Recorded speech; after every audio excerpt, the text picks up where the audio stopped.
All right, let's talk about the basics of investing. How can you really grow your wealth? We've all heard that investing is the key, right? But what does that actually mean?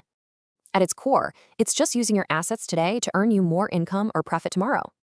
Okay, let's start with the two big ones, stocks and bonds. This is where your journey begins.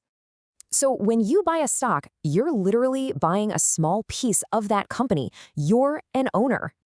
And how do you make money? Well, there are two main ways, dividends and capital gains.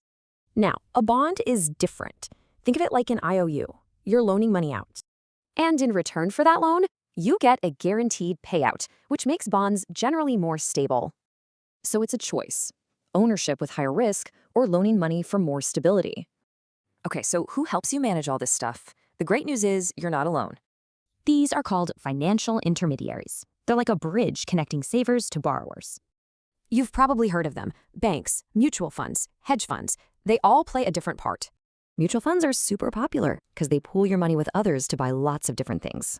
All right, let's get to the engine that really makes your money grow. Interest. This is so important. There are two types, simple and compound. And trust me, the difference between them is massive. People call it interest on your interest. Let me show you just how powerful this really is.